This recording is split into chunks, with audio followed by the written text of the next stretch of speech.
Happy Friday. Welcome into another Microsoft Flight Sim 2024 live stream. And welcome to a beautiful sunrise here in the Windy City with the two rival planes next to each other, UPS and FedEx. And, well, today is Update Friday, I guess, because not only did I see there was an update for Fly the Line, which we'll go over the notes here momentarily, but we'll also go over the new Boris sound pack update.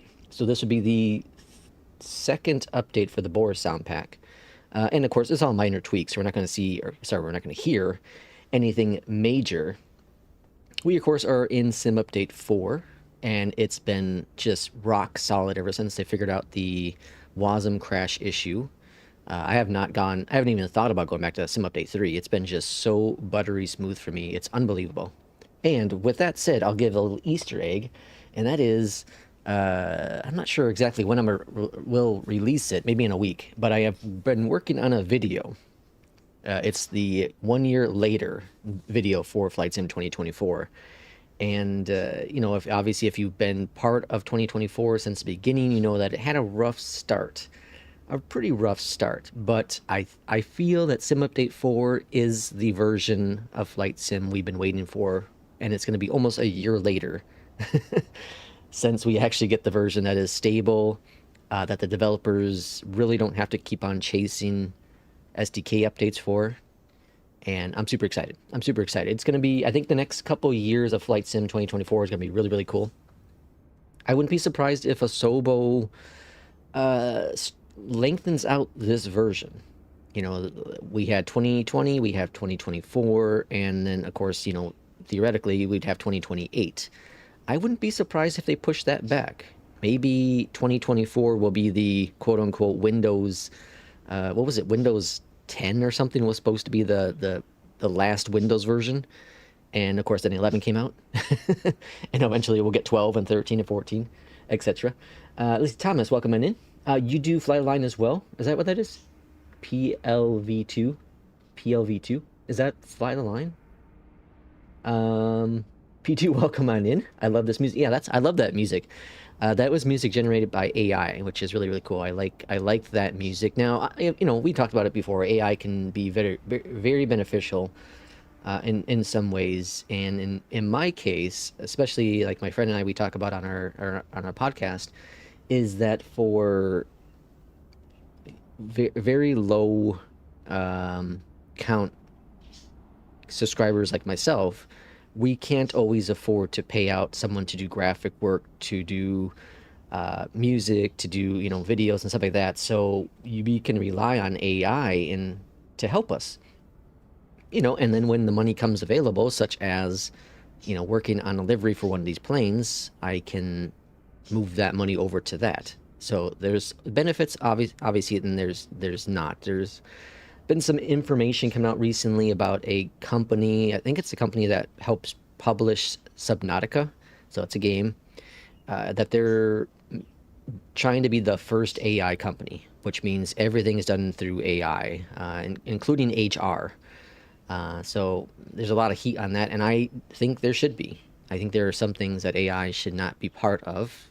I think it's, again, very beneficial, but when it comes to corporate America, there needs to be that very narrow line you have to follow, because you're now potentially reducing your workforce, which means unemployed people, which means less money to spend, which is going to hurt company bottom line. You know, if it's not your company, it's going to be some other company's bottom line. So caution with that. Welcome in, Will. Happy Friday to you. Okay, let's go ahead and get started. We're doing a flight today. It's going to be one flight. It's going to be the FedEx 777. I'm going to be taking it from O'Hare to St. Louis. And today's stream, you know, I talked about it before. I was going to do some sort of a spooky flight, like, you know, a dark flight, or find some mods and something like that. But given that it is a Fly the Line update, I think it's best just to use that. Lion, welcome in. Did you get an email for the update? No, it's in their Discord. So I got the Discord message this morning. Got a United plane kind of stuck there. Hopefully not stuck there forever. That's moving very slowly. Will's coming for you. Okay, so let's go ahead and take a look at Flyline real quick. So there has been a few very big updates that people have been requesting for pretty much the launch of Fly the Line. And one of those very big things is right here on the bottom. It says, don't set sim time, which means, from my understanding, you can now use Fly the Line and it will not adjust the sim time, but it will keep track of your flight still. So that is super, super cool. Again, a lot of people have been asking for that for a very long time, so it's cool to see that the developers have been working on it. You know, and these are the question marks I had, was the longevity of Fly the Line, right? My concern was that within 50 hours I was able to quote-unquote beat the game or beat the software because, you know, I have everything unlocked for the most part and I have plenty of money in the account and really nothing to buy. So what do you do next? Well, the other thing they've added, which is really, really cool, I think we might be seeing it right here and actually live. Yes, we are. That's another aircraft there. So they've added in, or the developer has added in, other Flyline users on the map here. So there's a user right there. And this is experimental, of course. This version I'm using is experimental, so it may be broken, it may not show everything. Things may not work. This is, you know, it's likely going to break. Oh, here we go. There's a bunch of planes here in, well, not a bunch, but there's a few planes here in Europe. And then we got the 1, 2 here in the US. So it's kind of cool. It's cool to see that. And again, we may not see everyone as it's experimental, but it's cool to see that on there. So they added in the option to generate schedules that don't return you back to the base every flight, which is really, really cool. Now, it didn't work in my case because we can see here on the left side my 2 routes I did, which was Chicago to St. Louis and then St. Louis back to Chicago. So it I don't know if that's just randomly done or what, but it didn't work for me. There's a little button you can check that says do not return, do not do a return flight. I checked that, but it clearly, or I unchecked it. What is it? Yeah, unchecked it, I think it was. And, well, it still did it. So, again, it may be just a generated thing like that. They added multi-language support. They added an option to prevent Fly Live from setting your sim time, and then experimental for the user's dashboard. And then we'll go over the full notes here in a little bit once we get up in the sky. APL is better. And let's see, how does Flyline compare to Pilot's Life? They seem very similar. So I think that they are very similar, but they're also very different. And the reason I say that is because Fly the Line is a lot less grindy. And P2, or sorry, not P2, Jay, who's come in the stream many times, has mentioned that he's done the math, and it would take years for someone that only flies a handful of times a week to even get close to unlocking select things or a lot of things within the software. So it's very grindy. It takes a very long time to get to where you want to be, I think, compared to with Fly the Line, where, again, within 50 hours, 50 real-time hours, I was able to unlock everything. The other thing that's kind of cool about Fly the Line is you can literally switch airlines whenever the hell you want, for the most part. Now, you do have to have a new schedule set up here, but if you have vacation days like I do, or holiday days, you can just substitute that, and then it will set up a new schedule. So as long as your new schedule is at the top, like number 1 here for the leg, you can go ahead and switch any airline you want that's in there. With APL, what I love about it is the community. So I love that there's that leaderboard, and you can compare yourself to other people who are using APL. The other thing is that it breaks down each career into the airlines themselves. So, for example, with APL, I'm on FedEx, so I'm top, whatever, 13 of all pilots within FedEx, based on, I think it's XP. I love that as well. That's not here in Fly the Line. I think if Fly the Line had that in here, and of course cargo and more airline ops, that I would use it a lot more.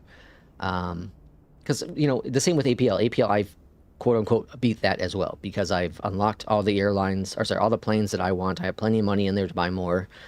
So now all I'm chasing is XP or chasing the leaderboard, right?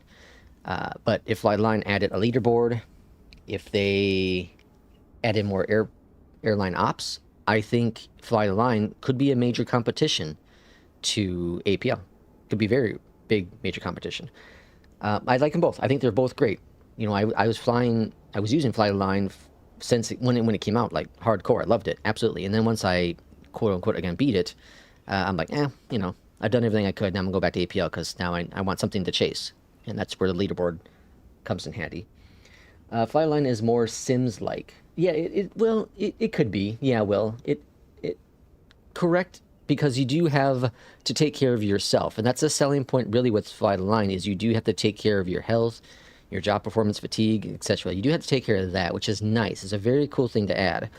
Here's the thing: if APL and Flyline merged up together and made the ultimate career mode, it would be the greatest thing known to mankind when it comes to flight sim career stuff, because it really has everything. Both of them have everything. They just need to mash together, and then you would have it perfect. Because, yeah, like Will said, it is like, you know, like The Sims. You have to manage yourself. It's not as much about your skill set, which it's important, of course. It's more about a personal aspect of it. So now it takes you kind of out of the plane and into the real life of a pilot and managing that day-to-day operation in there. So you'll like do you know, activities. You'll have to sleep. You know, you don't see it real time, of course, but you'll do sleep, and you'll go to movies and all that jazz in here, and that will help your personal life. And then your sleep, of course, with the fatigue. You have to manage your schedule so you're not getting burnt out. And then you have to go to the doctors every 8 days, or no, it's every 10 days, to verify that everything's, you know, lined up really good. And then there's a holiday day, so if you're really stressed out because you've been flying a lot, you can take one of those holiday days and boost up some of your numbers there. So a lot of those really cool, interesting personal aspects of it as well. Okay, so enough yapping about that. Let's go ahead and put that on the side. I'm going to go ahead and jump onto the cockpit of the 777 by your house. Yeah. So I haven't flown in 777 for a little bit. I've been, like, all on the FENIX. Randomly, just ever since that FENIX update came out a couple days back, I've been, like, really into the FENIX. And trying to get really good with the TCA Yoke. I know, it's an Airbus. You're not supposed to have a Yoke. But I've been trying to get really good at landing that plane, and I'm getting closer and closer to how I am with the Alpha, because the Alpha, I feel like I can nail it pretty good with consistency. You know, anywhere between, I would say, 180 to 230 with the landing. I've been inconsistent with the TCA Yoke, but that number is getting closer and closer. I think I'm now in that range about 200 to 300, somewhere within there. I did have a 188 last night.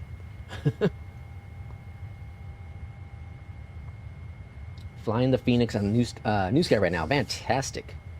Okay, so I'm going to go ahead and hit dispatch with Fly the Line. It's going to ask me to choose the aircraft, which I just did. We're going to apply the SimBrief profile. And now it gives me the option land within plus or 3 minutes of scheduled block time. I'm not going to do that challenge because I'm not quite sure how the timing works.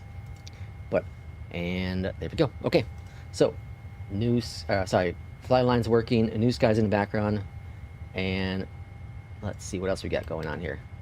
Good afternoon, Captain. And Flight Sim First Officer's working too. Okay, let's go ahead and get going here. So, go over to the electronic flight bag and request our SimBrief. Let's see how much I screw this up. Like I said, it's been a couple days since I've flown this plane. And there's always a chance that I'm going to screw something up. Auto, I'm going to switch this to on. Now, I was reading that on Flight Sim First Officer, he did add a cool feature where it will go to the next flow. So you have to just put that in there. So I'm going to rework my flows. And I think I can, like, it works pretty good here at the 777. It's almost flawless with my FENIX flow I have. Almost flawless. It's fantastic. There's a couple things I need to tweak still with it, but I really, really like it. Alright, we're going to go to request a flight plan, SimBrief, set load, set fuel, select the route. Line says I am flying out of, stalled at 3, what? You stalled at 300? Oh, that's not good. Autopilot didn't work. Interesting. Irishman, welcome on in. Happy Friday to you. For those who celebrate Halloween, happy Halloween here in the U.S. Load it. Oh, is that like a This will be a worldwide standard thing. I departure don't even know if brief. it's a worldwide holiday. Any questions, feel free to interrupt. We'll expect clearance to 40,000 feet. So tomorrow, so in about 21 hours, I have the interview coming out with Cabby, the developer behind Cabby, and it was really fun. It's really cool to get to know him and hear his passion behind the software. So I do recommend it. It's really, really good, and he seems to be a very genuine person who just cares an awful lot. Flight level 400. And then we're going to grab this information, and let's go over here. We're going to go to performance, and let's go and get our clearance info. I'm getting runway 22 left, but I have a feeling that's going to change. I will handle the controls until at least 1,000 feet. After that, we can discuss off-flight and flying business. Cleared to Lambert, St. Standard Louis callouts Airport. as per SOP. Radar vectors basin, then Any is filed. questions? Maintain 5,000 No feet. questions. Sounds Expect good. flight level I'll for monitor 00. V-speeds, 10 call out minutes after deviations, departure. and be ready to Departure assist frequency in case of any issues. 126.625. You're not even Irish. 1235. Yeah, congratulations to this new baby for sure. Yeah, 28 right. Yeah, I thought there was going to be a change in runway. All right, 28 right. Then as filed. Maintain 5,000 feet. Expect flight level for 00. 10 minutes Import, after import, departure. and calculate. Departure frequency Okay, so 2 625. and 48. 1335. Fuel control FedEx switches. 3831 heavy. Take off. Laps 5. CG. Read back correct. Good. Contact ground Departure. 121.75. 22 left. Bacon. Perfect. Ground 121.75 Okay. already. APU is on, I believe I heard. Let's go over here to ground. American 3080 Release. Make 3. And then we go to doors. Arm it. Okay. Altitude. Now someone was asking, I think this is what they're asking in YouTube, on YouTube, Takeoff speeds. but how do you move this tablet? Like, how do you get that hand? If you click on the Boeing 777 here, it will move it over. And then to move it back over here, you just click on the little tablet where it was before. So it's a little metal piece, and that brings it back. So that's how you can move it back and forth. Runway 27 left taxi via Alpha, Golf 3, Golf, Papa Papa. Departure briefing. Runway 27 left via Alpha, Golf 3 Golf, Beacon Papa lights. Papa, Procure 4806. All right, get the fuel pumps pumping. American 1592, hold position for traffic. I'll call you back. We're climbing up to 5,000. American 1592, continue taxi. I think we're ready to roll at this point, huh? American 1592. Yeah, Cabby developer. Cathay 2091. Yeah, like I said, it is a really cool interview. 1330. Really cool to hear his passion that he has for just flight simming and developing and the community itself. We're here at ground. Hello from FedEx 3831 Heavy, ready for pushback and engine start. American 769, 8 Echo 12, request pushback. I thought you were talking about Jay. 10 minutes to go. Okay, we're working on it. American 769, O'Hare ground, pushback and engine start approved, face south. Pushback approved, face south. American 769. FedEx 3831 heavy, O'Hare ground, pushback approved, face east. Face east. Pushback approved, face east. FedEx 3831 heavy. Alright, so we're going to face over here. American 2343 at gate Echo. Enter. Pushback. And request pushback commencing. Contact O'Hare Tower 133.0. And let's go ahead and start our engines. Engine number 1. Over to tower 133.0, American 2285. And let's go and get our checklist going here. American 2343, O'Hare ground, hold position for traffic. I'll call you back. And oxygen, flight instruments, parking brake, fuel. Good. Normal checklist. Let's get our V-speeds. American 2343. There they are. Trim is 2.75, really? Pushback and engine start approved. Face northeast. American Seems really low. 2343. American 3080, contact O'Hare Tower 133.0. Over to tower 133.0, American 2.75. American 2723 at gate Lima 10 Charlie. Request pushback and engine start. Why does the runway say it's wrong there? American 2723, O'Hare ground, pushback approved, face southeast. It's 2-8 right. That's what Pushback we got, approved, right? face southeast, American 2723. Engine 2 started. 769, request taxi to the active. Can I change that? 28 right.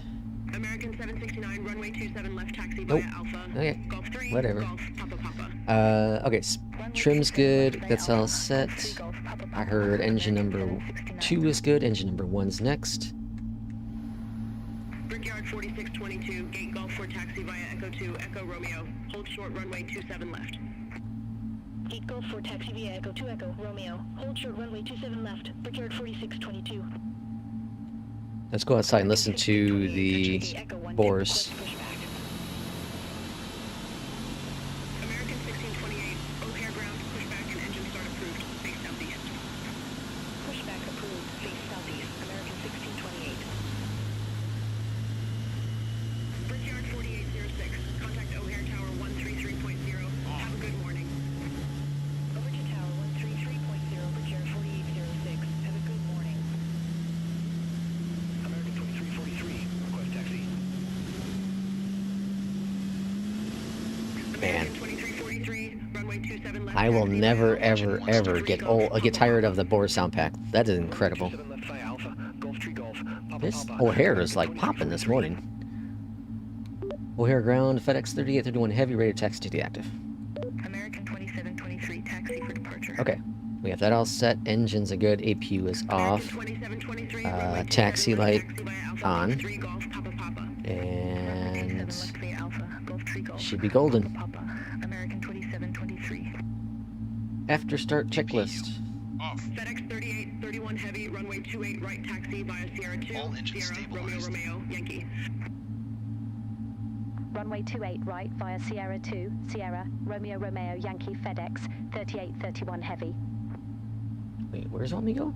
Sierra 2 Sierra. Brickyard 4622, cross runway Romeo 27 left, Romeo Yankee. Continue taxi via Romeo, Bravo, Oh, okay. Alpha 12, Interesting. Okay, Cross 27 left of Romeo. I've never taxied from this area before, Brickyard 4622. but this is officially where like On. I think this is officially where some of the FedEx planes park. I figured it was the right thing to do. Auto brakes. American 2723, continue taxi. Let's see. RB, welcome in. Hello. See if you can get 100. Yeah, it'd be awesome to get 100. It's not gonna happen. 28, request taxi. The closest I got was 98%. 98%. American 1628, runway It's that 27 dang left touchdown taxi zone. via Alpha, Golf 3, Golf, I didn't see any notes change with that. I know people have been talking about it, but I don't think the developers ever changed anything with that. So we'll take a look at the notes again. Maybe he did. Now, thankfully with this, not thankfully, but with the Flight Line, you can actually taxi at a like warp speed. They can go up to 40 knots before it dings you, whereas APL, which was when I went back to APL after using Flight Line for those 50 hours, that was it took me a bit to get used to that again. I think I got dinged with the speed several times. Oh, I definitely have never ever taxied over here before. This is like Continue taxi, American 23. brand new to me. All right, runway 28. So let's go ahead and change the heading. 28. Contact O'Hare Tower 133.0, see you. Over to Tower 133.0, American 769. And then we're gonna take a left up here onto, I guess this is Romeo Romeo, but of course this is the outdated O'Hare. It'd be nice, you know, if anyone, a Sobo or, you know, developer we paid for O'Hare would actually update their software, or I guess their airport. 23, hold position for company traffic. Hold position for traffic, American 2723. Live in chat, like Zero Discord. Oh, go ahead and chat in Discord, yeah. I'm not gonna chat in Discord this morning, but American 2723. yeah. Whoever wants to chat in there, absolutely. We're gonna take a left up here. I don't know if I've ever been in this area in real life at O'Hare. Well, there'd be no reason for me to be over here, I guess. Have a good one. I think it's rare for planes to take off or land runway 28 left. 723, see you.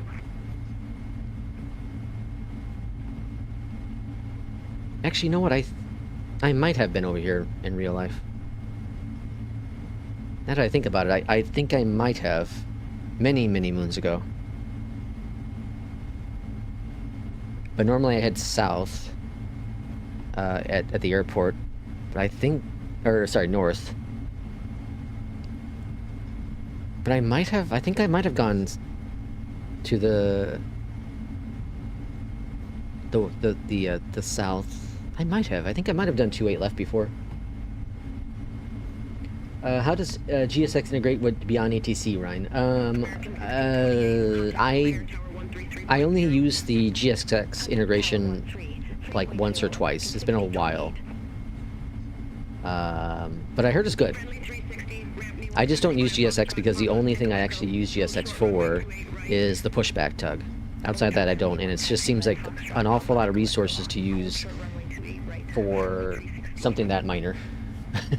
But I've heard from many people that it works just fine. 779, gate Golf 1 Bravo taxi via Echo 2, Echo Romeo. Hold short runway 27 left. Over to gate Golf 1 Bravo taxi via Echo 2 Echo Romeo. Hold short I don't. runway Yeah, I didn't 27 change the left. runway. That's why it's showing. It's showing 22 left. I didn't change the runway yet to 28 right. All right, we'll do that real quick here. 31 heavy. Contact Wait until we get to the tower hold short. 132.7. Over to tower 132.7.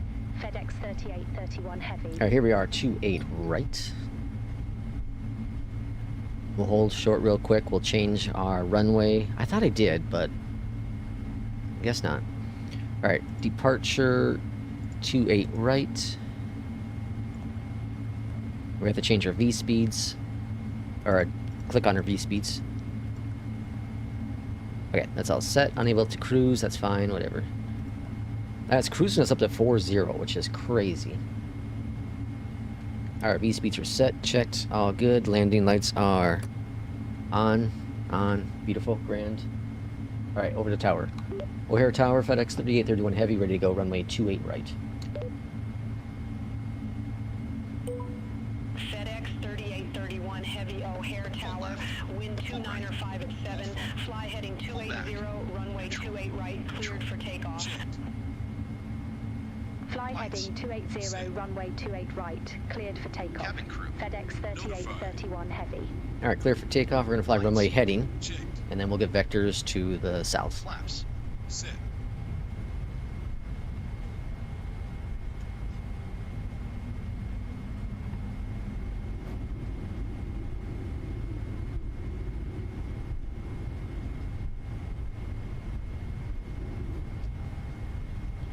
All right, line it up now. You know what I should have tested? I should have tested the 200, the 777-200, because that's the one that has that weird sound when I decelerate with the throttle.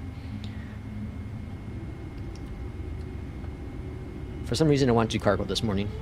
Stabilized. Oh man, this sounds, bro, Thrust set. incredible. Checked. Speed alive. Checked. 80 knots. Checked. V1. Rotate.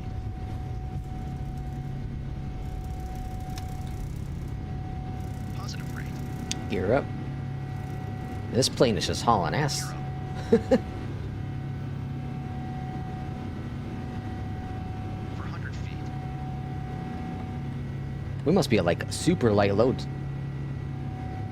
I didn't check what the CI is, but man, must be super high. Flaps 1. Or super low. Acceleration Is it the opposite? I always forget. Alright, full flaps up. Let's go to heading mode, vertical speed, Navigation on. or vertical navigation. Cargo departure. FedEx 3831 heavy. Look at that, we're already at 4,000 feet. Flaps.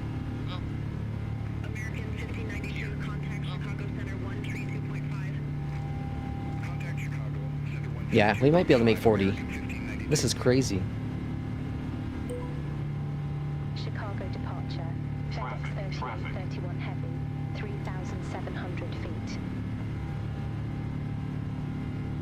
FedEx 3831 heavy, Chicago departure. Good morning. Radar contact. Climb, maintain flight level 190. Climb, maintain flight level 190. FedEx 3831 heavy. FedEx 3831 heavy, turn left, heading 180. 180. Turn left, heading 180. FedEx 3831 heavy. American 769, That's wild. Like a freaking rocket. We're already at 10,000 feet, pretty much. That's crazy. All right, landing lights off, taxi lights are off.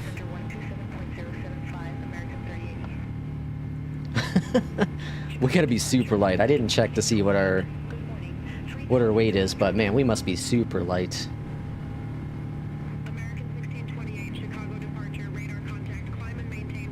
And we should get direct to Bacon here momentarily.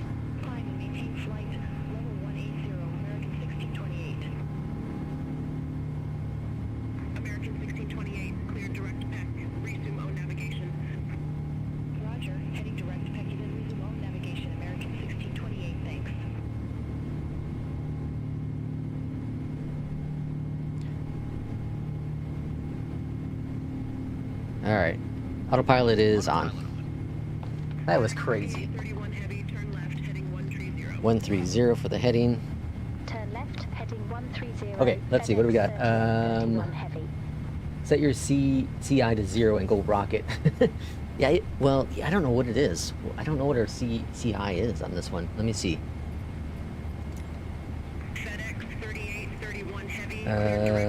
15. I feel like I've done that before, or close. Well, maybe not. That was crazy. We've been flying for minutes, and we're already almost up to standard pressure. Alright, we got direct to Bacon. So Bacon's there. Let's go to normal here. That's all good. And then that's descent instructions. Let's go to LNAV. That's connected. Perfect. Chicago Center, Standard pressure set. Heavy, good morning.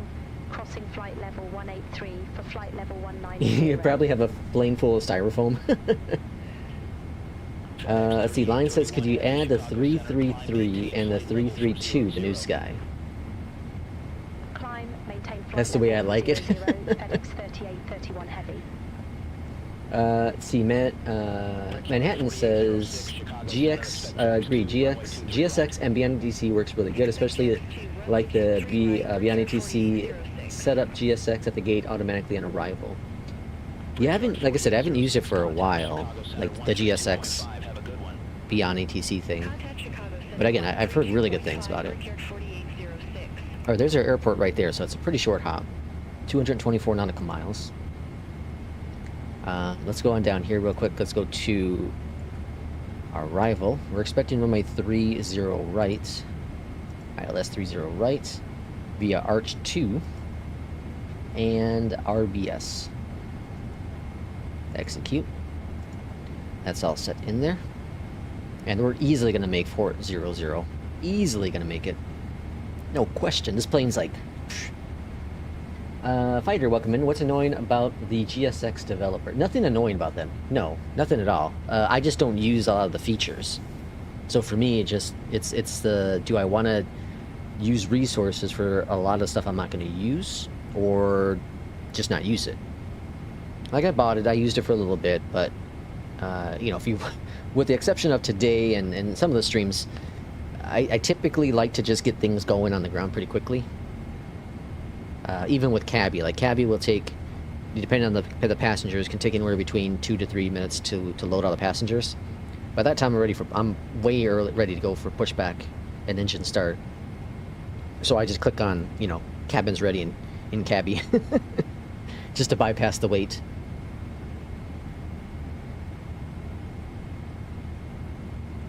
Let's see. Orion says, barely fixes bugs, doesn't like people commenting about problems. Okay, I'm currently working in London, so when I'm back home I will. What's he doing? What's London doing? Or Lion doing?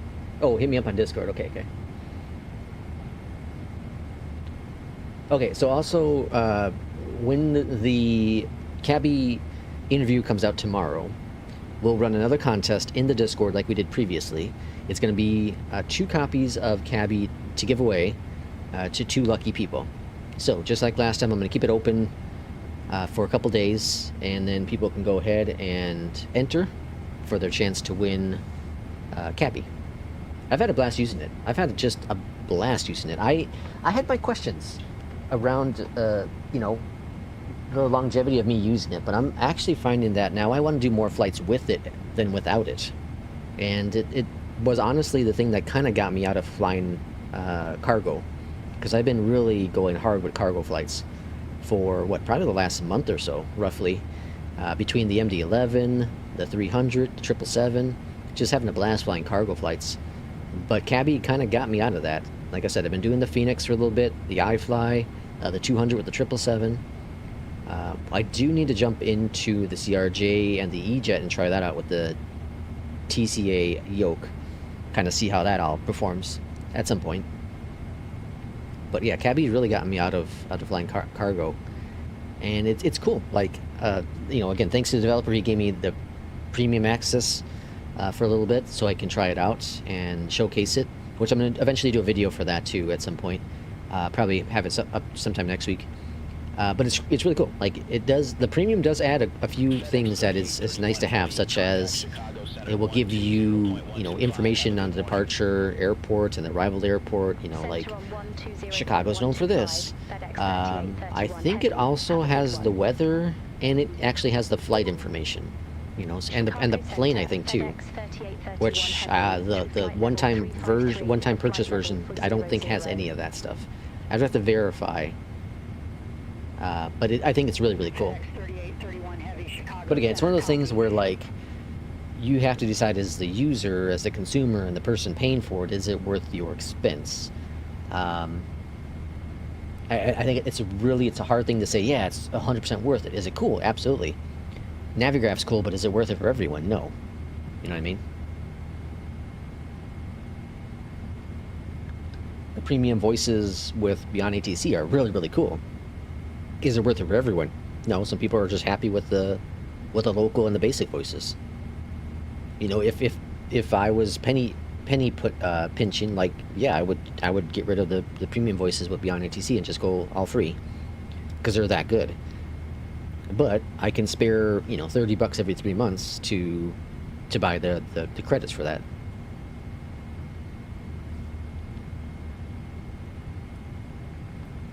Let's see, Manhattan. Is it Manhattan? I couldn't figure out how to enter the last giveaway on Discord. You should try the Inits 350 as well with Cabby. Oh, I do need to try out the 350. It's probably been, what's it been? Probably 2 months, I would say, since I've been in a 350, maybe longer. I'll try it again. Like, I have nothing against the 350. My issue it's any builds as a whole I have more of an issue with. You know, their lack of focus on planes. Now, the 350's gotten a lot of love, and apparently the 350 is a lot better than, you know, obviously it's a lot better than what it was at launch. But there are many sceneries that any builds makes that need a lot of love still. Need a lot of optimization. San Antonio, I was just flying in there, and I have a high-end system, and only because it's in Update 4 is it not a stutterfest. Is it not a WASM crash waiting to happen? At least for me. That's my issue with any builds. Is Cabby similar to PAX X and SLC? Yeah. What about grabbing it? I know it's accessibility UI wise for me. So yeah, it's very similar to PAX X is very similar to self-loading cargo. Very, very similar. The difference I feel between all of them, whoa, the hell was that? Is Cabby's UI is very nice. It's very modern. It's very slick. Very much. I feel like they got a lot of inspiration from Beyondatc, because that's what it looks like. Their UI looks very similar to that, or his UI. It's only him. His UI looks very, very similar to what Beyondatc has done, which is just nice and modern, effective, right? Not a whole bunch of crap on there. And you have like PAX X, you have like the individual passengers. You can see them boarding. You can see, you know, if they're satisfied or not. It has those kind of features as well. What is cool about Cabby is you can add in scenarios. They changed the runway. We'll expect Arch 2 runway 12 left. FedEx 3831 heavy. Alright. Let's go down here and change this real quick. FedEx 3831 heavy, verify instruction. I did. We'll expect the Arch 2 runway 12 left. FedEx 3831 heavy. Okay. 12 left. Arch 2. That stayed the same. Okay.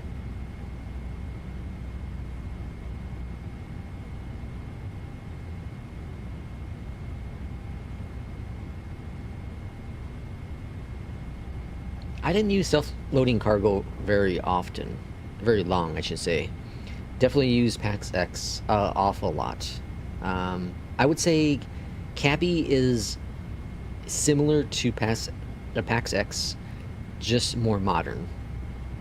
And like I was saying, the scenario is really cool because you can put in certain things. So you can say, like, for example, P2 had taught me that with one of the liveries I was using for Air Canada, one of them is for like the hockey team. So you can put on there, this flight is carrying the, whatever hockey team, and it will give you that scenario as well. I think that's cool. You can also do something like, there's a angry person on the plane, and it would generate a scenario that has an angry person on the plane. So anything like that you can do in the plane. It's really, really cool. Or in the announcements. You can, or at least with the premium versions, you can record your own voice, record someone else's voice, and use it as your flight attendant or captain. Very, very cool. And there are also profiles that people have made that are in the Cabby Discord. So, like, I have the American, I have United, Delta, Air Canada, I think Air New Zealand as well. I have a couple different ones in there. And those make it so that the cabin announcements are more lined up with that airline. More realistic. Contact Chicago Center 125.05 Sky. See, I actually really love Cape Town and VOBL airport they made. However, you were right about costing a lot of performance. Yeah, that's my issue. That's definitely my issue, like I said. Irishman, yes, I was just talking about that. The airline packages, yep, tried a couple of them. The Indian planes exhaust me.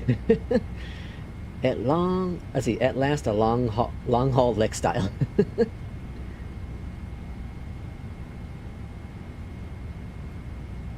Yeah, I don't know who solely made it. I don't, their name's attached to it. The same is said with Aerosoft. Aerosoft has they released the 330, and it's not great apparently. I never used it. I'm just going off of reviews I've read and watched people fly it, and apparently it's not very good. Aerosoft took forever to update the CRJ. It took a whole new sim for them to update the CRJ. Let's just say that. So I don't know, like, I get that we have a small community. I get that part. I get the money isn't rolling in, right? But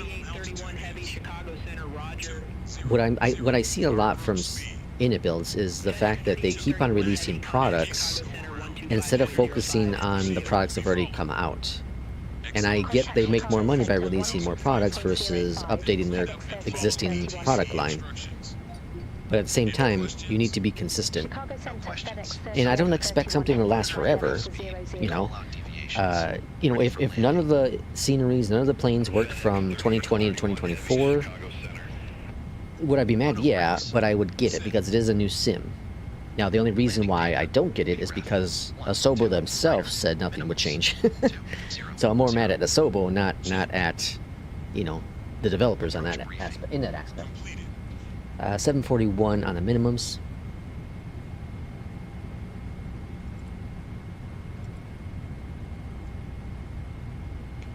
$741.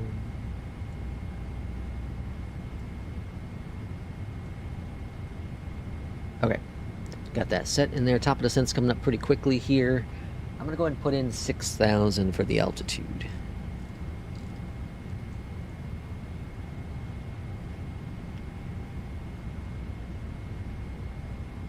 Okay, so we got we're at we're at 55 minutes for scheduled time, and our ETA is what? Arrival at 12:42.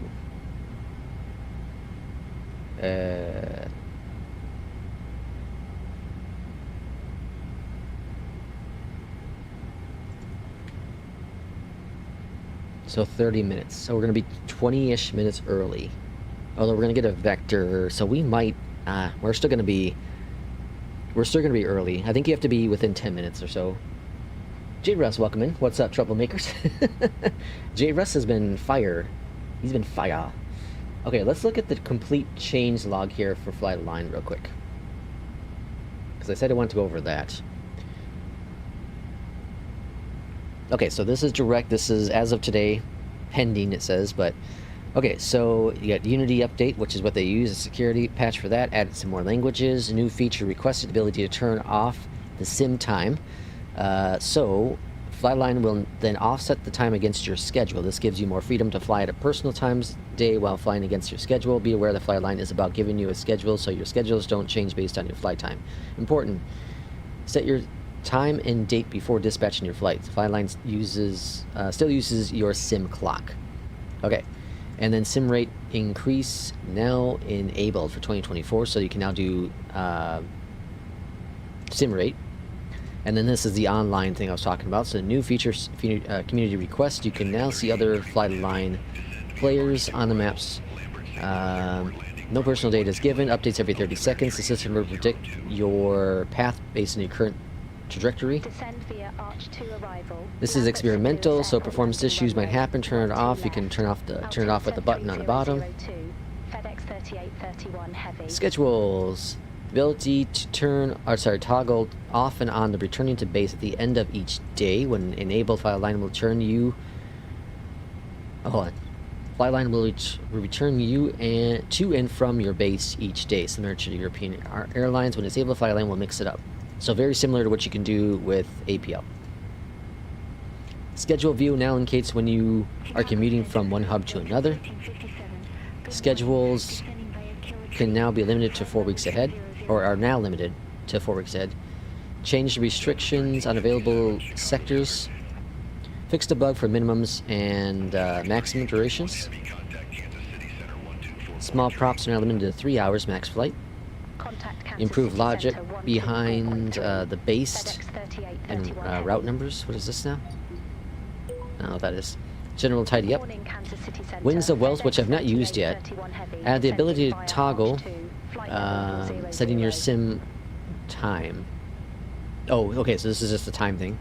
Fixed a bug where Flightline will set your time to January 0001. SimBrief button now. What is it? SimBrief button disabled for points of interest. Let's see. Fix some artwork. Map markers, user markers, map legend. Added a fix to prevent certain peripherals from interfering with UI. This is interesting. I've seen this come up a little bit. This WinWing Airbus throttle. I don't understand this. This isn't the first add-on I've seen this. I've been reading in Discord that has the WinWing Airbus throttles, which are now out in the world, global at least. People are talking about how it's interfering with some add-ons. Cabby, I think, is one of them, and Flightline is one of them, and there's another one too as well. I don't understand why that's doing that.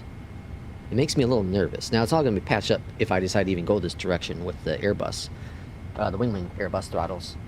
But I'm confused at why, why it's causing conflicts. Critter Profile added a quick settings feature to help new and existing users set up some basic settings such as runway length, turnarounds, etc. Fixed a bug where start of the month applies to the wrong month. Fixed a bug with text. Fixed a bug with commit button. Fixed a bug with edit schedules and multiple times. Fixed a bug that destroys your current schedules. Oh yeah, I've never seen that. Fixed a bug where the commit button appears in the system unable to build a schedule. Resize and align the red warning box. Assets, fixed a bug where the bank balance overlapped, fixed a bug where the personal life boost didn't work, and fixed a UI bug. Game balance. Based on community feedback, some adjustments have been made to the game balance, mostly reductions to the XP. Okay. So, slightly reduce XP weight, reduce XP real-time bonus by 66%, reduce XP bonus for that, reduced holiday bonus. You can no longer get a skill point. You no longer get a skill point per day per flight completed. Now you get it per every 5 days. Oh wow. Leveling up earns you 1 skill point instead of 2. Increase the XP target. Let's see. System now looks for custom FSU IPC paths, custom airports, captain messages. Updated the API to use more powerful AM model, which would increase the response accuracy. So yeah, that's a big old release notes there. So that's what, almost 2 months of work. That's a lot of stuff. So give hats off to Fly the Line developer, because he's obviously passionate about updating his product, and shows. Let's see what else we got going on here. We got the punk. I like the pumpkin emotes. Jay says, I'm on a 777 flight from Memphis to Honolulu. Really? Iris gonna be right back. You didn't have to leave chat to check on me. Beyondatc asked me to descend to 0. Well, then go down to 0. ATC's always right. They're also, you know, they're not getting paid right now, P2, at least in the US, so you gotta be nice to them. The more I look at the WinWing reviews, I wonder maybe I'll just stick to my Bravo. Actually, P2, I was looking a little bit more at that Moza throttle. A little bit more at that Moza throttle. I haven't made a decision yet. The price is pretty good. I like it's compact. It would free up a lot of space. My concern is how wobbly is it? You know, I don't have a mount to stick it on. So I don't know. I also watched some of the reviews on the new Moza AB6, and apparently it feels more like gears inside it, inside the AB base, versus the nice smooth, I can't remember what the word was, nice smooth motions of the AB9. I know there's going to be sacrifices to be made for the price. You know, think about this. The price of the AB9 alone is like is still more money than the entire package of the AB6. And that comes with the stick itself. So that's impressive. And it has all kinds of buttons on it and all that jazz. So, like, I don't know. It's interesting. It is interesting. Obviously I still have issues with the Moza software, and then that's my question going forward. With if I were to go with the Moza throttle, do I have to use the Moza software for that? Because then it's going to conflict with Beyondatc. In theory, it shouldn't, because it's not sending force feedback information, and that's the issue I experienced. But remember, what we tend to chase the best, but it's all just gear. I agree. Yes, that's a good way to say it, J. Russ. Also, WinWing messed up shipping a table clamp to me and now aren't helping me get it refunded. I'm considering doing a chargeback on them. Really? I've heard questionable stuff when it comes to WinWing's customer support. I've heard reports of that. I have not experienced it myself, but I've heard some reports of that. So hopefully that's not the case, because you know, we're spending a good amount of money we're hoping high quality stuff. And, you know, this is some of the issues going into flight simming. If you're not... Think about this. WinWing is... They're a big brand within flight simming, right? They've been around for a little bit. But they're not as big as Thrustmaster. Right? I think we can all agree on that. They're not as big as Thrustmaster. Thrustmaster dominates them. Turtlebeach is the same way, right? Both of these two companies have been around for a long time, doing all kinds of different things, from sim racing to flight simming stuff, to, I'm sure they don't train sim and stuff like that as well. Truck sim, farming sim, I think both of them do, I should say. Same with Logitech. You know, Logitech's been around for a very long time as well. So those are long-term brands that you can buy at most mom and pop shops, whereas WinWing is, you know, I think pretty much, at least in the US, is pretty much only online. I think you can get some on Amazon as well, but so that, you know, you run into that situation where it's like they're a smaller team and their you know, bottom line is a lot tighter than, let's say, Thrustmaster. So we're hoping that they're going to have a long longevity. You know, Honeycomb, the Bravo. The Bravo has been known, like mine, the wires to snap in there. You know, Honeycomb is a newer hardware manufacturer, and I was way outside my warranty when I noticed my issues. So there's, you know, whatever, but I'm just saying this is if you know, I bought the Bravo for what, $250, I think, and I've had it now for 4 years. I want to have it longer. You know, I want to have it longer. I don't know what the term is. I don't know the length of service that a hardware should last for you. I don't know what the right way, I don't know if there is a right number to put on it. How long should a keyboard last? How long should a mouse last? How long should headphones last? How long should all this stuff last? As time has gone on, we as consumers have asked for lower costing products, and we've gotten that, but it also sacrifices the longevity of these devices. You know, think about TVs from back in the day, this, you know, CRTs or monitors, you know, lasted decades, and now you have TVs that last maybe a couple of years, and then, you know, you get a dead pixel, or the screen just doesn't work no more, or it starts to slow down because of the, you know, software involved with it. So the same is with flight sim stuff. Like, I don't know what the right word, I don't know how, and each one's gonna be different. I don't know how long they should last. If I had to put a number on it, I would say at least 8 years. I think that's a fair thing. At least 8 years. Again, that's just a made-up number, though. Sometimes we need to be content with what we have. Agree, J. Russ. I had a minor issue with the 777 FMC and emailed WinWing, but never got a response. I would say customer service is fairly non-existent. Yeah, that's what I've heard. How is Jurassic World Evolution? Is it better than 2? Oh yeah, the first 2. Is it better? I think so. Is it better massively? Questionable. But it's a lot of fun. I've had a lot of fun using it. A lot of fun. Or playing it. I haven't done a lot of hours into it. I'm less than 5 hours. And I'm still kind of figuring out like how I want to do my park.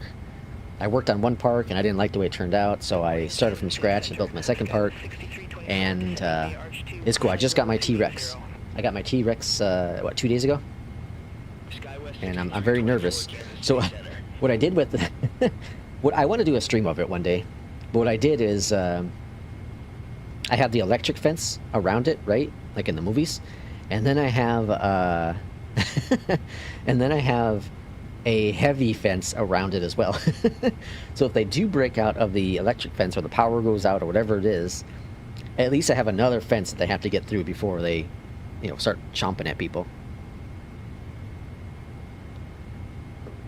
My first park, I had the stupid what they're not raptors. I can't remember what they are, but they kept breaking out of the cage or the fencing. So I had to do some tweaks to that. Plus, I just didn't like the way it turned out. I'm making good money with this park now. I've got the pathways working better now, so they're not all congested. So I'm working on stuff like that, just kind of minor tweaks before I add in another dinosaur. But I have this idea where I want to kind of try to do like what they did in the movies, where there's so much more fencing. I don't have a lot of fencing. Right now I have it like a zoo, you know, like this enclosure is for, you know, around this. I feel like I want to do a whole nother, I want to do it like more fencing. I just haven't quite decided how I want to execute it. But it looks gorgeous. Looks gorgeous, runs gorgeous, and it's a lot of fun. A lot of fun. Highly recommend it if you're a fan of Jurassic Park. FedEx 3831 Heavy, contact Kansas City Center 127.7. Take care. Contact Kansas City Center, 127.7, FedEx 3831 Heavy. Kansas City Center, FedEx 3831 Heavy. Good morning, descending via Arch 2, flight level 199er. FedEx 3831 Heavy, Kansas City Center. P2 says, WinWing customer support is their Keel's heel. Yeah, I'm gonna give them a week more and do a chargeback. If they block me from future orders, I'll just create a new account with a new name. That'll get them. Yeah, that's not how you should operate. You know, again, it goes back to what I've talked about for a very long time. We're all just simmers. We're all enjoying what we do, and we need to have a really fun experience. And when you have situations like that, where you bought a product, you know, high costing product, and things break, you should be able, especially that early on, you should be able to get a, you know, a replacement for no charge. Example is my monitor. I bought this Alienware monitor, OLED monitor, back in February, I think it was. Really good price. Best Buy had it on sale for. And actually, you know what's funny is, like, I looked like a month later and it was actually a little bit cheaper. Like $50. But anyways, nevertheless, something was wrong with it. It was almost like its FreeSync was broken. I'm not quite sure exactly, but something was wrong with it. Anyways, I reached out to chat with Alienware, told them what's going on. They had me do a couple troubleshooting things, and the whole thing was like 15-20 minutes. And they're like, okay, let's send you a replacement. They sent me a replacement. I got it, like, I think it was next day, or like 2 days or something like that. Granted, it was like, whatever, 200 miles away from me. Well, probably 300 miles away from me, but top-notch customer support.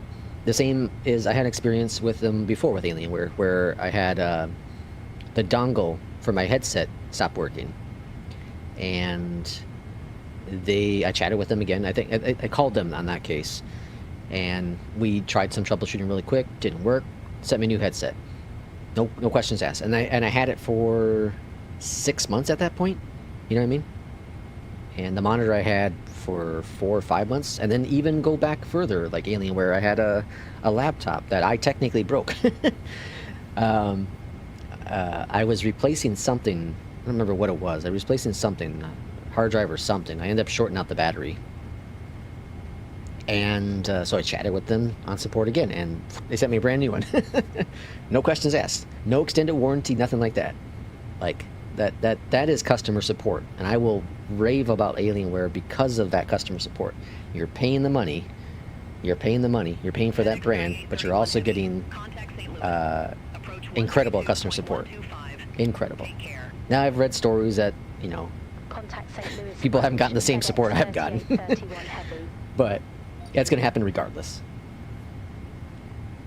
Let's see. Great idea about the fencing. I normally set up it like a zoo as well. Yeah. And, you know, it works. But I want to do more. I also want to find a better way to do, like, all the maintenance buildings and the staff buildings, all that kind of stuff. I'm trying to figure out a better way to do that. I'm trying to find a better way to do the amenities as well. Because I'm making good money from those, but I want to do better placements of them. My park is so congested. So, I don't know. I got to do some tweaking still.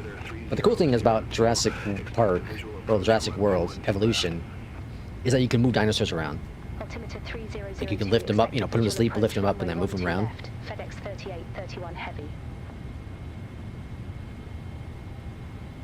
Customer support is key. Most of my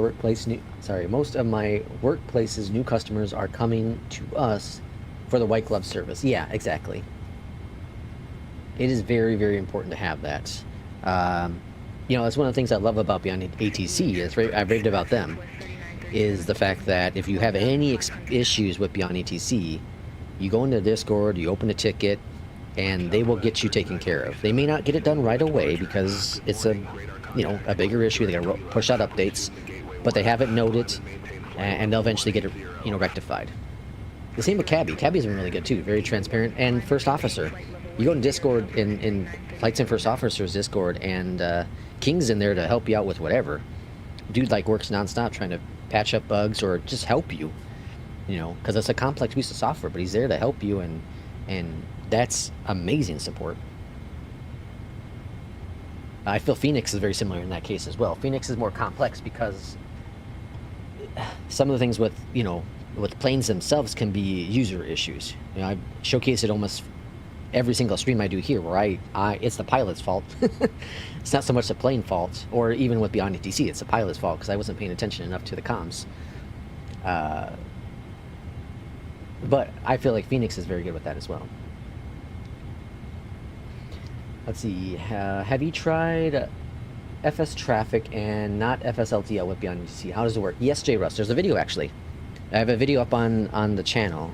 I don't remember what it's called though. But yeah, search my channel for FS traffic, and there is a video, or there's two I think. There's one that showcases the performance of both of them, and then one that just shows off FS traffic with Beyondatc.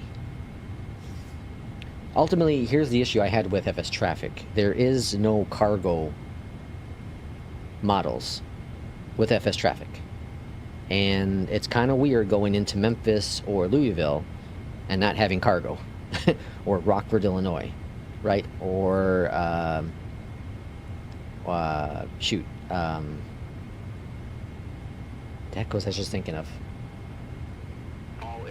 I was just thinking of a Europe airport that has a lot of cargo, and I forgot what it's called. Either way, going into a big cargo hub and not having cargo is really weird. Checked. Altimeters. Irishman says you got rid of FS traffic. I don't have it installed. I don't have the liveries. Actually, do I? I think I have the model still installed. I can't remember. All right, landing lights coming on, taxi lights coming on. All on, good. I don't think LTL has cargo models too. FSLTL does, yeah. Yeah, FSLTL does. We just saw a UPS plane when we departed from Chicago. Passing 10,000 feet. All right, 10,000 feet. Speed's looking good. All's grand.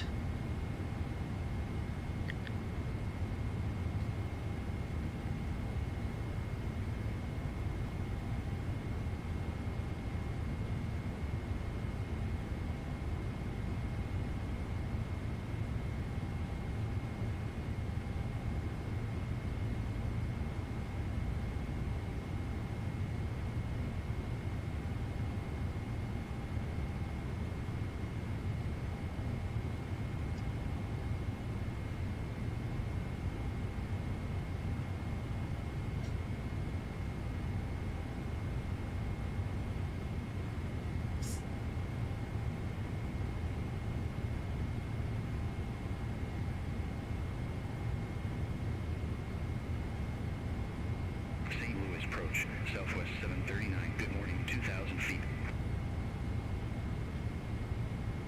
Southwest 2869, leave Buell heading 220.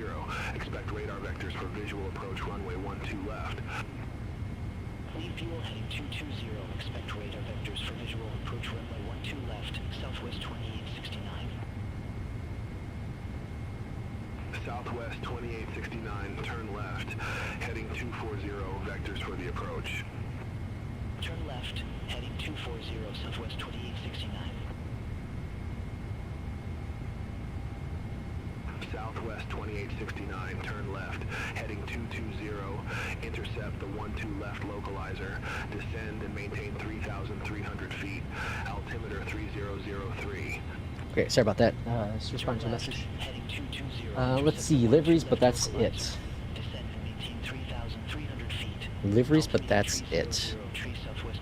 What are we talking about? FSLTL has cargo though. Maybe not the injector, but Beyondatc injects it. But it has the models, so I guess that's what it's supposed to do. Has anyone experienced what the ATIS altimeters? Has anyone experienced that the ATIS altimeters are different between Navigraph, Beyondatc?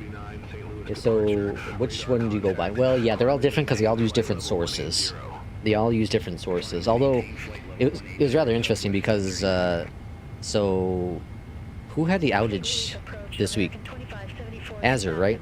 Microsoft's cloud service had the outage, and APL's was down, the FENIX's was down, but what was the plane? Was it the 777? I think was up. So I think they use a different source. I just go by whatever. So in API, if I'm using APL, which I normally do, I go by that altimeter, that METAR. But yeah, it's, you know, and like I use the briefing panel up here too, so this is another source you can get the weather from, the METAR right here. So the briefing panel is free on flightsim.to. It's from the same developer that makes Cabby. But so like here, the altimeter is 2984. This updated almost 2 hours ago though. Now he was, well, I won't say anything else. I don't want to give away the interview from yesterday, or for tomorrow. Okay, so how are we looking here? 6,000 feet. Actually, I can get on the 5,000 here.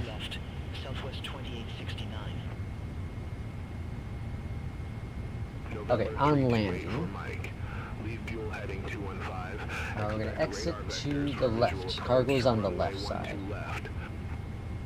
Lead fuel heading 215, expect radar vectors for visual approach runway 12 left, November 3284 Mike. Southwest 2869, contact St. Louis Tower 120.05. Okay, just a reminder, this is going to be one flight today, and we'll be back on Sunday for sure. Maybe tomorrow evening, I'm not sure. But definitely Sunday. November 328 for Mike, turn left. And then the next 2 weeks, we're kind of going back to the whole, maybe some afternoon streams. We'll play that all by ear. That's going to be all, you know, kind of day to day. If a big update comes out, a new plane or something like that, then we'll jump into something, but we'll kind of see how the workday goes.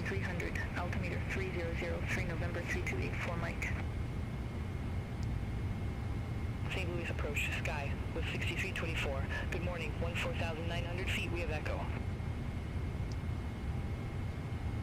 FedEx 3831 Heavy, leave Buell heading 230. Buell 230. What the hell am I doing here? Leave Buell heading 230. Expect radar vectors for visual approach runway 12 left. Alright, Buell. FedEx 3831 heavy. And then we want to intercept Forest, looks like, so 35 for the altitude. 3831 Heavy, turn left. Alright, heading mode. Vectors for the approach. Turn left, heading 230, FedEx 3831 heavy. Alright, looking good there. Let's serve speeds. V speeds 136. Check all that. Descent, approach, altimeter's gonna be checked. Normal. Good. 3,600. Let's go ahead and start descending. Descend and maintain 3,600. Altimeter 3003. Now we're not just vectors for the approach. We're not intercepting yet. November 328 for Mike. Okay, and then what was our altimeter? Report the field in sight. Well, this is outdated, so I'm gonna get my Navigraph. So I guess to answer your question for sure, I use mostly Navigraph or APL for the altimeter. 3003. 3003 is in the box. Perfect. November 328 for Mike. We're 12 nautical miles out. Let's go and do our first notch of flaps here. Speed brakes are armed.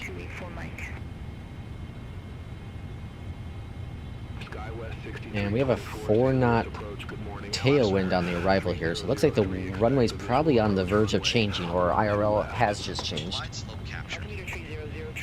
Let's go ahead and go to approach mode armed. Localizer's captured, because we'll get that momentarily. Beyond the DC, sometimes behind on this. And there it is anyways. Turn left, heading 125. 125. The 12 left localizer. Turn left. What I also like about the 777 is it automatically sets the heading to the runway once you go into approach mode. That's really cool. Our altitude's checked for go around, and glide slope will be coming in shortly. Speed's looking good. At your 10 o'clock, 12 miles. Report the field in sight. We have the field in sight, FedEx 3831 Heavy. There's the runway, there's the field. FedEx 3831 Heavy, cleared visual approach, runway 12 left. Clear for the approach. Cleared visual approach. Again, we're going to 12 exit left. to... Actually, hold FedEx on. 3831 heavy. Left, yeah. Exiting to the left. FedEx 3831 Heavy. Contact St. Louis Tower 120. All right, flaps coming down. 5. Speed reducing. Contact tower 120.05. FedEx 3831 Heavy. Have a good one. Southwest 259, Flaps 5. hold position for company traffic. All right, looking good. Southwest 259. 2500. Let's bring that gear down to slow us down. St. Louis Tower, FedEx 3831. Heavy visual runway 12 left. Coming a little fast, but we'll be all right. 31 Heavy, St. Louis Tower, wind 270 at 5, runway 12 left, cleared to land. Got our clearance to land. Runway 12 left cleared to land. FedEx 3831 Heavy. Flaps 15. November 328 for Mike, wind 270 at 5. Ooh, 103 on the landing with the cleared to Phoenix. land. Very nice P2. Runway 12 left cleared to land. November 328 for Mike. P2 just had to get his 777 under control, and then, Southwest 31. well, no, he had the 777 under control from day one, Take care. but that gave him the confidence and the skill set to land a Phoenix. 189. Got to go heavies first and then go small. Southwest Flaps 4129, ready to go. Runway 12 left. All right, flaps 25. Southwest 4129, hold short of 12 left. Was it 136? Yeah, 136. Southwest Speed 4129. brake. All right, 136 on the speed. I find that I do best landing at the actual V speed with the TCA yoke with the what's it called? With the Honeycomb, I need to add in the 5. Flying the 777 helped me Delta with the Phoenix. 2353, hold position for traffic. I'll call you Flaps back. 30. All right, Hold position. AP's off my aircraft. These fans, these sounds are incredible. Forgot how much I love the. I haven't flown, like I said, the 777 for a couple days now. But man, the sounds are incredible. Who was that developer that said like the Minimums. Boris sound pack wasn't great or wasn't all that amazing? Guy's crazy. All right, now we're fly the line, so we got to try to land this plane at the perfect spot. We're not going to get 100 because we're too fast or too early.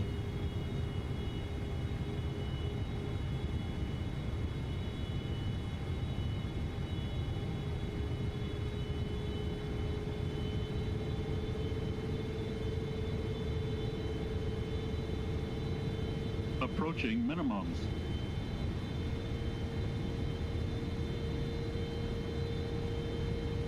Minimums. Whole bunch of planes waiting for us. 100. 50. 30. 20. 10. Gently. Touchdown. Southwest 4129. Reversers. 301. Not a great landing. Line up and wait. Little heavy. Southwest 4129. Reversers stowed. 60 knots. Flaps coming up. Delta 2363, continue taxi. And we're going to exit here to the left. Taxi. Get off this runway. 63. Landing lights are off. Speed brakes are disabled. 3831 heavy, exit right at Golf. Little bit heavy. 301. Like it's fine in a big old cargo plane like this. Especially being light. Felt like we were super, super light. Holding short. Runway 12 left. Yeah, it didn't look like a 301. We'll see what Contact ground 121. First Officer in Beyondatc said. Ground 121.9. What is this plane doing? 3831 Heavy. Is it coming Have a towards good us? morning. Yep, sure is. Where's it turning to? Is it going in there? Cool. I love that they added in GA planes. Oh wait, air cargo's up here at the right, so we're gonna go down to Kilo.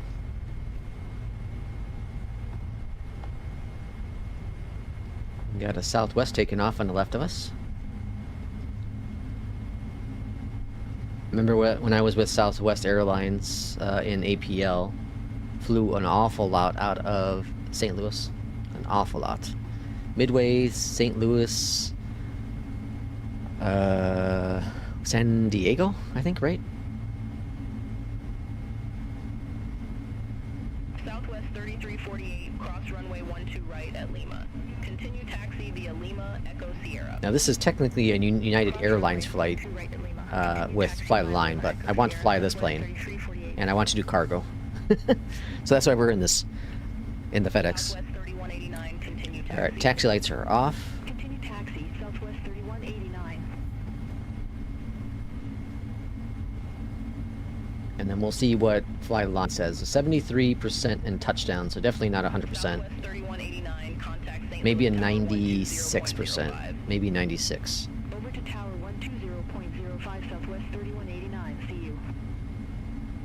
All right, let's go ahead and get our ground, set the chocks, request the power. Up here at the top, let's go to external power. Down here, engine cutoffs. Let's kill beyond ATC so I don't lose credits on that. We'll go ahead and kill out first officer.